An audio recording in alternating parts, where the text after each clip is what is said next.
Bangladesh do a number on Pakistan again. It's just their second win at the Women's ODI World Cup and both have come against Pakistan. Hamilton 2022 meet Colombo 2025. This one a very convincing victory. It was a very evenly matched head-to-head coming into this contest. 8-all in all ODIs and 2 apiece in the last 4 games these sides had played against each other. So the early punches were going to be key. And my word, did Marufa Akhtar hit Pakistan with what proved to be some knockout blows. She got 2 big hooping in-swingers, getting some seam movement to get 2 wickets in 2 balls. Umaima Sohail and Sidra Amin both out for first ball ducks. And the second of those wickets was quite priceless because Sidra Amin had been Pakistan's in-form batter coming into this World Cup with 200s in 3 games against South Africa. If Marufa Akhtar's pace and swing set the tone for this contest, it was all Bangladesh spin after that which derailed Pakistan. They had 5 spinners operating in tandem and between them they had figures of 8 for 97 in 31.3 overs. You had the off break of Nishita Akhtar, the slow left arm of Nahida Akhtar and the trio of leggies who were headlined by Shorna Akhtar who picked 3 at the end of the innings, and Pakistan's batters were really quite clueless against this wide variety of spinners that Bangladesh threw at them.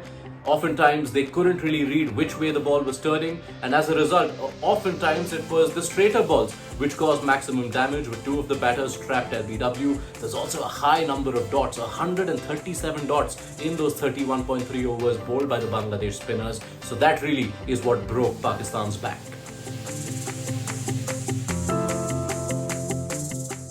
Pakistan didn't really help their own case with what seemed to be a case of panic setting in after those 2 early strikes, because Alia Riaz has been their in-form batter at number 4. She's averaged 50 in ODIs coming into this World Cup this year, and all of those innings had been played at number 4. But with the team 2 down, Pakistan decided to demote her and she only came at number 5. You could see a similar case with Natalia Parvez, who you'd have thought would bat at number 5 or 6, but she instead came at number 8 and she wasn't even used with the ball, which seems to suggest Pakistan weren't really quite sure what their lineup should be, what positions their batters are best suited to, and that is something they will need to firm up real quick because they've got 2 of their toughest games of this World Cup coming up next. India on Sunday, followed by Australia on Wednesday.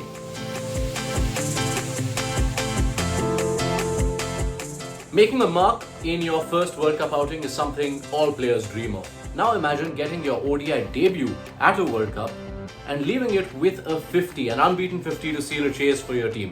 That is the dream that Rubia Haider realized in Colombo. She was a face of composure in front of what was quite a probing new ball spell from Diana Baig.